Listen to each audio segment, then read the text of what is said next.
안녕 여러분. 오늘 저희가 주최를 하는 거는 한국작가회의가 주최를 하고 문체부와 한국진흥공단이 같이 후원을 해주고 계시는 그런 작가와 서점이 함께하는 그런 사업입니다. 우리 항상 2년째 지금 그죠. 너무 자주 출연해가지고 함께하고 있는 최하나 작가님을 모셔봤습니다. 반갑습니다. 어떤 이야기를 할까 진짜 고민을 많이 했는데 레알 솔직한 이야기 하자. 그게 제일 재밌지 않을까라고 해서 그때 작가님이 쓰셨던 언젠가 혼자 일하게 된다라는 책이 저는 너무 재밌었거든요. 그래서 이 책에 대한 프리랜서의 이야기를 우리 둘이 공통점이니까 그런 거를 같이 공유할 수 있지 않을까라는 생각이 들어서 준비를 했고, 언젠가 혼자 일하게 된다는 책 속에 이 책에 대한 이야기를 잠깐 나눠주시면 좋겠습니다. 저는 현재 6년차 프리랜서 기자 겸 작가로 활동을 하고 있고요. 정확히는 2015년도부터 일을 좀 하고 있어요. 그 전에 했던 일은 이쪽 분야와는 전혀 상관없는 일이었고요. 꾸준히 그래도 활동을 조금 이어와서 지금 5권의 저서를 내고 이제 글 쓰는 일을 주로 하고 있고요. 제가 공간을 따로 오프라인에서 운영을 해본 적은 없잖아요. 그러다 보니까 그런 부분에 있어서 사실 저는 대표님의 이야기가 좀 궁금해요. 그렇죠. 저도 근데 지금 3년차 일을 하고 있고, 저도 되게 오래 그 사회 보는 일이랑 그런 것들을 오랫동안 해왔어요. 원래 했던 업들을 살려서 지금 계속 하고 있는 거라고 생각하시면 좋을 것 같아요. 그래서 서점을 운영하고 있고 책 문화 콘텐츠 기획자라는 타이틀을 만들어서 3년 차 지금 살고 있습니다. 왜 혼자 일해야겠다라고 생각하게 되었는지 이야기 들어볼까요?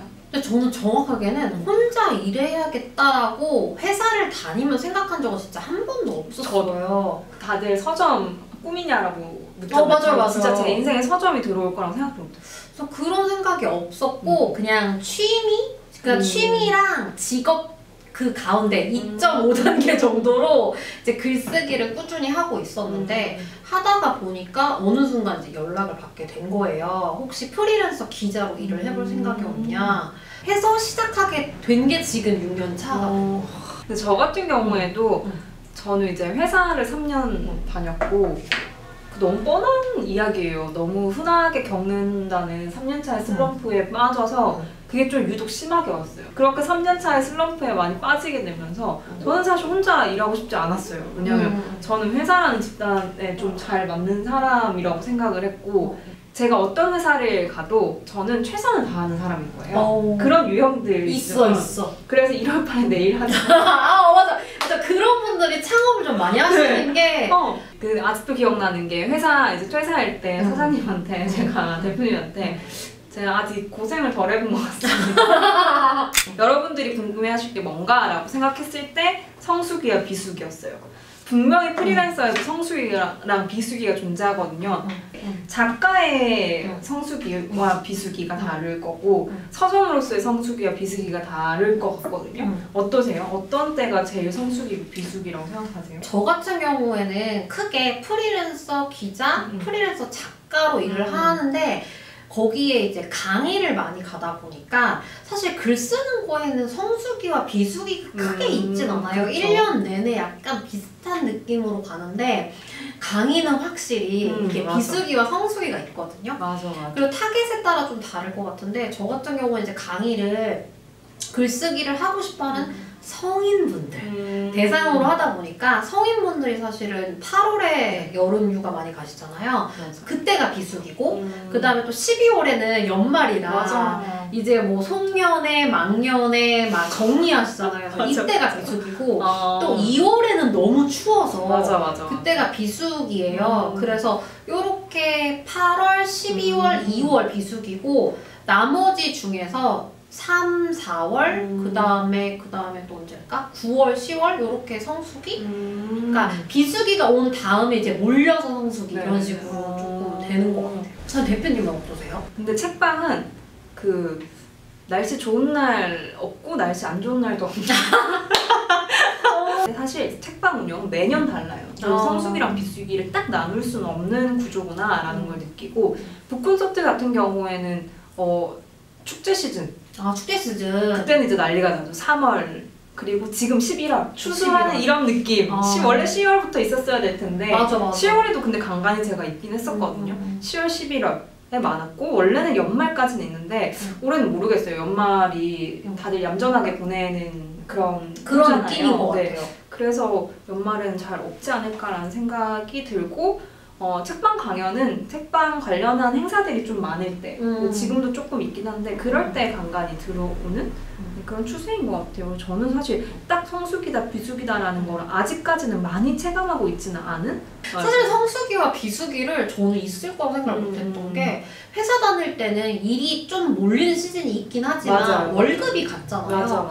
그래서 이제 그런 거를 제가 계산을 해서 활동하게 될지 몰랐는데 이게 성수기와 비수기가 있는 게 문제가 아니라 그거에 따라 내가 벌어들이는 급여가 달라지니까 맞아요. 프리랜서 같은 경우에는 그런 것 때문에 약간 계획을 짜놓을 필요는 좀 있는 것 같아요. 맞아요. 그래서 그러니까 세부적인 틀을 짜놓으면 어차피 변하기 때문에 맞아. 큰 틀로 이렇게 짜놓는 거 큰 되게 틀. 좋은 것 같아요. 프리랜서들은 돈이 일정하게 들어오지 않잖아요. 음. 돈 관리 돈 관리. 어떻게 하는지 그런 것도 많이 저는 그러니까 이것도 사람의 성향마다 다르긴 한데 저는 무조건 이 일을 시작하면서 나가는 구멍이랑 구멍은 다 약간 틀어막고 지출을 막 다 막고 다 이렇게 정리를 했어요. 그 분명히 말씀드리는 거 프리랜서로 시작을 하면서 회사원 때랑 똑같이 돈을 쓸 수가 없어요. 망해. 그럼 진짜 망해. 빨리 망하더라고요. 회사를 다녔다가 퇴사를 하시면 회사 월급이랑 내가 달마다 들어오는 돈들이 정해져 있고 맞아. 소비 패턴이 정해져 있잖아요. 여기에 익숙해졌던 삶이 송두리째 바뀌거든요. 그 적응하는 기간도 걸려요. 있어요. 왜냐면 나 계속 매달 돈 들어오는 사람처럼 돈 쓰거든. 맞아. 그냥 그게 습관이어서 그런 습관을 가지고 있다가 어느 정도 돈 패턴들이 보이기 시작하면 얘를 빨리 어떻게 할지를 결정하는 게 좋은 것 같아요. 맞아. 얘를 뭐 어떻게 쓸 건지 이런 것들이랑 회사를 다닐 때보다 더 타이트하게 가계부를 짜야 되는 것 같아요. 매번 정확하지 않고 비정기적으로 이제 돈이 들어오잖아요. 근데 거의 대부분 2주 뒤에 들어오거든요, 돈들이. 그래서 이 돈이 들어오면 무조건 바로 나눠요. 많은 분들이 고민할 텐데 자신의 노동값 또 대충 이제 검색이라든지 이런 거를 통해서 어느 정도가 스탠다드인 것 같다라는 거를 조금 미리 좀 알아놨었고 그래서 저는 얼마를 생각하세요? 라는 질문을 하면 저는 답변 안 하고 거꾸로 물어요. 그러면 내규로 얼마를 책정하시고 계시냐고 라고 얘기를 하고 근데 간혹 어떤 분들은 꼭 미리 말하래. 물어보시는 분들이 계세요. 그러면 저는 끝까지 얘기를 안 해요. 저는 그냥 회사 내규가 있으시면 얘기를 해주시고 그 안에서 제가 뭔가 조정할 수 있는 한이 있으면 맞춰서 얘기를 해보겠다. 그리고 만약에 꼭 그거를 말해줘야 되는 때가 오면 저는 최대치를 불러요. 맞아. 왜냐면 그래도 깠거든. 말을 꺼내기 좀 힘들어 하시는 분들이 계세요. 맞아. 그럴 때면 다음 달에 나가야 될 돈을 떠올려봐요. 왜 친절하신 담당자분들이나 뭐 어쩔 수 없이 이 가격에 이런 거 있으면 저도 막 되게 매몰차게 싫은데 그렇지 않잖아요. 그쵸. 그래서 그런 것들을 조정할 수 있어서 저도 먼저 여쭤보는 편이고 전화로 의뢰가 오면 바로 그래서 금액은 얼마예요? 라고 묻는 게 좀 그렇다면 강의료나 기획안들을 메일로 보내달라 그래요. 그래서 메일로 조정하는 게 사실 저도 편한 사람이어서 메일로 받아서 조금 이야기하는 편? 외로움과 고독. 저는 이제 반집순이라고 저를 규정을 짓는데 에너지는 그만큼 쫓아가지 못하는데 사람을 되게 만나고 싶어하고 보고 싶어하는 게 커요 원래. 그래서 내가 프리랜서라서 외로운 건지 원래 외로운 건지 약간 헷갈리기는 하는데 혼자서 일을 하는 거를 좀 외로워하는 타입이다. 근데 기본적으로 프리랜서는 동료도 없고 맞아. 사실 뭐 무슨 조합이 있어서 선후배가 있는 것도 아니고 맞아. 그렇다고 뭐 이제 뭘 따라할 수 있는 스승님이 있는 것도 아니라서 그런 점은 사실 내 성향이 어떻든지 간에 외로운 형태의 직업은 맞는 것 같아요. 맞아. 근데 진짜 외롭지 않아요? 그죠. 근데 저는 처음에 회사 생활을 하고 저도 서점을 열었으니까 그 하루에 삼시세끼를 혼자 먹는 게 너무 힘들더라고요. 뭔지 알죠? 너무 싫어. 초반에는 그 삼시세끼를 혼자 먹는 날들이 늘어난다라는 게 너무 정신 건강에 좋지 않다. 그때 진짜 외롭다라는 거 느껴서 회사 동료들이랑 같이 점심 먹는 그때가 너무 그리웠어요. 가장 외롭다라고 생각이 들 때는 그 모든 일을 다 혼자 해야 될 때. 홍보, 뭐 기획, 뭐 맞아. 마케팅, 몸은 하나인데 내 안에 부서가 나눠져 있어. 맞아. 뭐 영상 만들기, 맞아. 뭐 다 내가 해야 돼. 그때 진짜 정신적으로 힘들다라는 생각을 많이 하고 북콘서트 같은 경우는 되게 강연도 똑같은데 많은 사람들 앞에서 하잖아요. 그죠. 그리고 전 그때 끝나기 전까지 되게 압박감을 가지는 사람이거든요. 그래서 그런 것들이 다 이렇게 놓아졌을 때 찾아온 공허함이 되게 커요. 아, 네. 그게 되게 약간 세게 온 막이 내린 후. 진짜 그런 느낌이에요. 물론 외로운 것도 있지만 다른 사람과 함께 일하게 되면 이천이 있거나 감정적으로 정리를 텐데 두 분은 선택하면 어떤 걸 선택할지 궁금합니다. 굳이 선택하자면 사람 때문에 괴로울 것이냐 일 때문에 외로울 것이냐 이거 고르는 거잖아. 안 돌아가는 걸로 봐서 일 때문에 외로운 게 차라리 사람 때문에 괴로운 거보다 나았다고 생각하는 것 같아요. 그때 딱 한 분이 손님이 그런 말씀하셨어요 저한테. 그래도 싫은 사람 매일 안 봐도 되잖아요. 그건 정답. 진짜 정답. 저 같은 경우에는 콜라보를 진짜 많이 맞아요. 콜라보랑 협업 그리고 뭔가 의뢰해서 들어오는 것도 다 협업이고 그 기획자랑 담당자랑 맞춰야 되고 혹은 같은 사업을 같이 하는 것도 있어서 혼자 하면서는 외로운데 똑같이 스트레스 받는 사람 때문에. 그럴 수 있지. 근데 제일 좋은 건 뭐냐면 종착역이 있어요. 맞아. 마감. 사업은 끝나. 일이 진짜 스타일이 안 맞다라고 하면 두 번 다시 같이 일하는. 그죠. 그게 또 어떻게 보면 프리랜서 장점인 게 쿨하게 헤어질 수 있는 네. 두 번 다시 안 봐. 보지 말자. 프리랜서로 일하게 되면 잘 맞는 동료를 만드는 게 쉽지 않을 것 같다. 잘 안 맞는 동료도 내 동료로 데리고 가야 할까요? 그리고 저 같은 경우에는 애초에 일할 동료를 엄청 오랫동안 관찰해요. 근데 중요해요. 그래서 나랑 맞을지 안 맞을지를 내가 그 사람을 만나보진 않았지만 했던 활동이나 만약에 뭐 기사라든지 영상, 뭐 SNS가 있으면 그거를 진짜 처음에 올린 거부터 몇 년치를 다 보면서 나랑 좀 가치관이 맞나, 성향이 맞나, 그 다음에 나처럼 절실한가 이런 거를 본 다음에 제안을 해요. 근데 그만큼 마음에 맞는 사람이 잘 없는 것 같아. 찾기 어려워요. 찾기 진짜 어려워요. 그런 거 말하잖아요. 왜 최하나 작가님이랑 계속 수업 같이 하세요? 라고 많이 여쭤보세요. 글쓰기 작가님은 저를 힘들게 하지 않아요? 혹시 처음에 시작하실 때 벤치 마킹 하시거나 플로 시작하기 위해 공부하셨던 부분이 있다면 어떤 것들이 있을까요? 책방을 운영하는 것들은 사실 비슷비슷하게 운영이 되고 혹시 모르는 게 있으면 책방 사장님들한테 여쭤보면 다 알려주시고 친절하게 알려주시는 편인데 그것 외에 제가 가야 하는 일들이 저도 새로운 직업을 만든 거잖아요. 좀 나눴어요. 일단은 책방 관련해서 벤치마킹을 했던 것들은 잘 운영되는 브랜딩된 공간 운영하시는 분들인데 조금 큰 데들이나 아니면 핫플 브랜딩 관련한 책 엄청 많이 보고요. 마케팅 관련한 책을 많이 봤어요. 그리고 프리랜서의 삶으로서 그리고 새로운 직업을 만드는 걸로서는 유튜브 되게 많이 봤어요. 네. 그리고 저는 대표님이 경기서점학교? 네네네. 그거 다니셨다고 네. 들었는데 그건 좀 어떠셨어요? 하루짜리를 들었었는데 사전에 미리 했던 사장님들의 이야기를 많이 들으면서 거기서 아이디어를 얻어서 오각형 테이블이랑 그때 25권 큐레이션 서점의 아이디어가 그때 진짜 신들린 듯이 막 이렇게 해야겠다. 뭔가 정체성이 확립된 시기였네요. 어떤 스승이 필요하다라고 생각을 했는지 그리고 언제 스승이 필요하다라고 생각을 했는지 저는 독학으로 글쓰기를 했던 편이라서 항상 스승을 찾아다녔는데 제가 그 다니던 회사가 9시에 퇴근을 해요. 그러니까 수업을 들을 수가 없는 거죠. 그러다 보니까 스승을 만나지 못했는데 일을 하면서 그게 더 필요하다. 맞아. 작가 선생님들이 쓰신 일상 에세이 같은 거를 찾아보면서 거기에 이제 조금씩 작가로서의 뭐 슬럼프라든지 뭐 미래 계획이라든지 이런 걸 조금 찾아보기 시작했어요. 저도 요즘 스승에 대한 고민들을 많이 하고 있어요. 근데 그런 말을 제일 좋아하는 게 스승은 제자가 스승이라고 칭해주는 거예요. 그러니까 스승이 내가 스승이야 라고 하는 건 스승이 아니래요.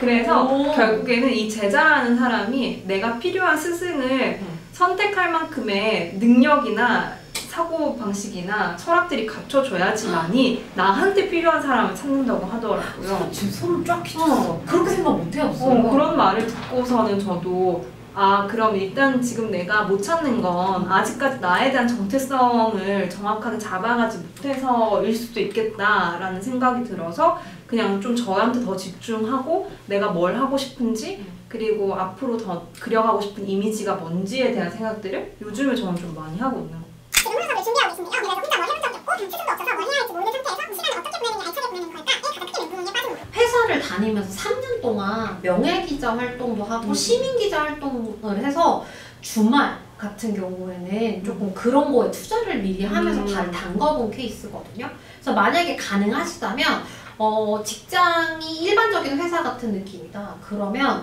월요일부터 금요일까지 일을 하실 거고 어쨌든 토요일, 일요일이 좀 비시는데 이틀 다 사실 투자하기 힘들어요. 맞아요. 하루 정도만 투자를 하시고 하루는 조금 여독을 푸시는? 프리랜서 나 혼자 일하기 시작하면 루틴을 만드는 게 너무나도 중요하다는 거를 3년 차에 깨달았습니다. 루틴이 있어야 된다는 것도 생각을 못했던 거예요. 왜냐하면 회사를 다니면 그냥 9시부터 6시 이렇게까지 일을 하고 뭐 내일 하고 이런 식으로 흘러가잖아요. 근데 100% 주체성을 발휘해야 되는 혼자 일하는 시즌에는 그 자유보다 자율 자율 시간을 만드는 게 굉장히 중요하다고 생각을 하거든요. 네네. 그래서 자기의 시간을 쪼개서 어떻게 쓸 건지를 명확하게 해야 되는데 그 명확한 것을 잡기 전에 해야 될 게 내가 어떤 걸 원하는지 무엇을 공부하고 싶은지를 그렇죠. 명확하게 한 다음에 시간 관리를 하는 거가 저한테는 좀 도움이 많이 됐었어요. 저는 그래서 성수기에는 진짜 아무것도 못 하겠더라고요. 진짜. 그래서 저는 비수기가 오면 그때 좀 인풋을 쌓으려고 왜냐면 시간적인 여유가 있으니까 그래서 그때 좀 몰아서 그렇게 자기만의 그 일하는 시간과 일하지 않는 시간, 에너지를 모으는 시간과 발산하는 시간의 구분을 좀 두면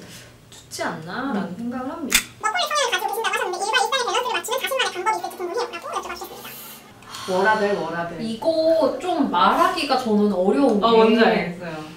저는 지금 제가 좋아하는 일을 하고 있잖아요. 그리고 약간 사람들이 왜 이렇게 이것저것 많이 하냐 겉으로 보기에 이렇게 말씀을 해주시는데 저는 솔직히 하나라도 더 했으면 더 했지.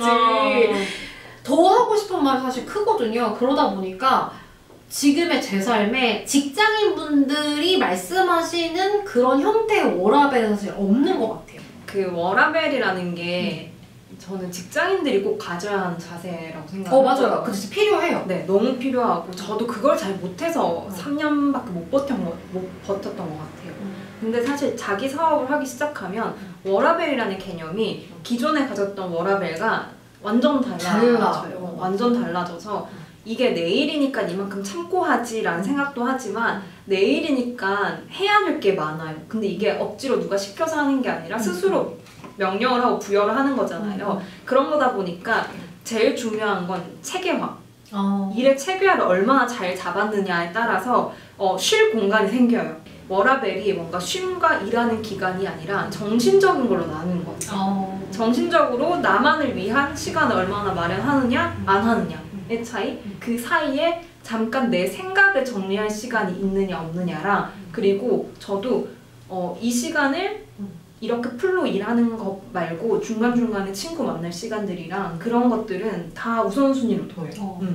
그래서 뭔가 더 하고 싶지만 내가 몸이 안 따라줄 것 같고 이게 내 가정이라든지 맞아. 나한테 영향이 있을 것 같으면 저는 되게 참는 편이거든요. 그래서 밸런스를 맞추기 위해서 그걸 조금 참아야 되는 부분도 있다. 내가 영향이 안 될 것 같으면. 그리고 이게 약간 결과물로 항상 평가를 받다 보니까 이것저것 맡아서 다 하면 소화는 할 수 있는데 그게 내가 만족스럽지 못하면 상대방도 약간 이거 미흡한데라고 생각할 수 있거든요. 그래서 그런 것들을 골라내면서 밸런스를 맞추게 되는 것 같아요. 조금 직장인분들의 워라밸과는 좀 다른 형태다.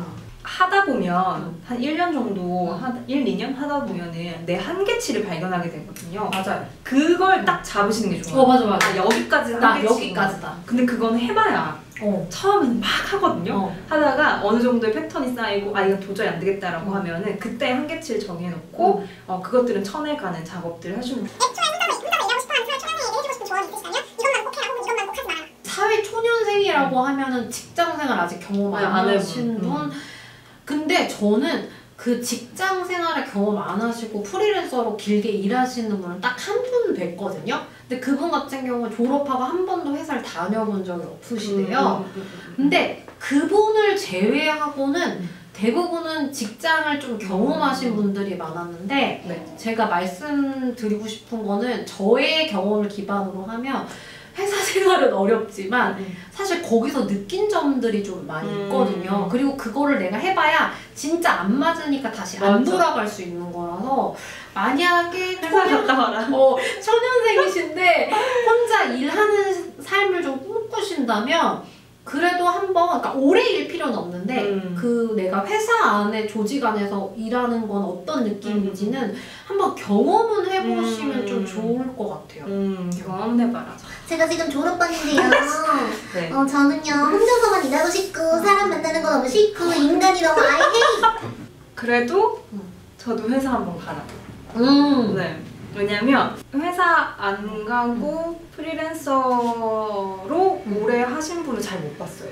한 번도 경험을 안 해보신 분들은 못 봤고 가장 좀 우려되는 거는 그 프로세스를 잘 모르세요. 그리고 내가 어쨌든 혼자 일을 하지만 일을 하다 보면 기관이라든지 뭐 사기업이라든지 같이 일을 할 경우가 있는데 사실 역지사지라는 거는 내가 거기를 좀 알아야 좀 가는 거잖아요. 그리고 내가 이해를 바탕으로 알아듣는 것과 차이가 좀 있어서 제가 사정을 하면서 좀 생각했던 거는 다시 회사를 들어갈 필요는 있겠다라고 다시 느꼈던 게 더 큰 프로세스를 배워서 나오고 싶은 거예요. 그래서 되게 전략적으로 회사를 다니면 좋아요. 여기에 올인하겠다는 게 아니라 여기에 뭐 정말 좋은 상사를 만났다면 저 상사의 일하는 스타일을 배우겠다라든지 아니면 이 회사의 전체적인 시스템을 배워서 나오겠다라든지 회사 자체를 전략적으로 빼먹을 거 빼먹고 혼자 일하는 걸 좀 추천을 하고 퇴직금 나올 때까지 해야죠. 무조건. 퇴직금이 되게 여러분 중요합니다. 맞아요. 중요한 역할을 해줍니다. 제 경험으로 이거는 말씀드리면 안 될 것 같은 게 저는 꿈꿔본 적이 없고 기회가 와서 그만둔 케이스라 그런데 제 생각에는 어떤 일을 하든지 간에 1년 동안은 수입이 없다는 걸 좀 가정을 하시는 게 좀 중요할 것 같아요. 그러다 보면 내가 1년 동안 일을 안 해도 필요한 돈이 있을 거란 말이죠. 그래서 그 돈이 쌓일 때까지라고 저는 생각을 하거든요. 가게를 하고 싶다는 친구한테 딱 했던 말이 3개월 월세랑 생활비 펑펑 써도 모자르지 않을 돈이 구축이 됐을 때 가게를 보내라. 그러면 조금 더 여유가 생기고요. 그 정도로 펑펑 쓸 거면 한 6개월은 가요. 그렇게 그치, 월세를 내고. 두 번째는 저 같은 경우에는 언제 퇴사를 했냐면 도저히 못하겠다는 때가 왔어요. 이게 심리적으로나 마음적으로나 고민을 하잖아요. 퇴사를 할까 말까? 고민도 안 될 때? 그걸 너무 진짜 못해먹겠다 라고 할 때 그만뒀는데 조금 더 현실적으로 이야기를 해드리고 싶은 말은 더 이상 배울 게 없을 때 회사에. 네. 근데 그 배울 게 없을 때 왜 이렇게 배울 게 없지? 라고 한 번에 오는 게 아니라 계속 와요. 여기 배울 게 없는 것 같네. 여기도 배울 게 없는 것 같은데 저 상사를 보니까 배울 게 없네? 라는 고민이 시작이 되면 한 3, 4개월 계획은 잡고 그때 그 이후로 나오시면 좋고 오늘도 같이 함께 해주셔서 감사합니다. 언제든지 앞으로 화이팅이래요. 감사합니다. 감사해요. 근데 저도 이렇게 쭉 잘 갔으면 좋겠어요. 그러니까 제발. 네, 이렇게 쭉 잘 갔으면 좋겠다. 그리고 더 잘 됐으면 좋겠다. 그런 마음도 많아서 아직 너무 별로 안 했어요. 10년 정도는 해야 더 말할 수 있지 않을까라는 생각이 들어서 아직 별로 안 했다라는 생각도 들고 여러 가지의 최하나 작가님과 지금의 세상이 같이 하는 것도 많으니까 피드 많이 봐주시고요. 지금의 세상에 많이 놀러와주시고 감사합니다. 감사합니다.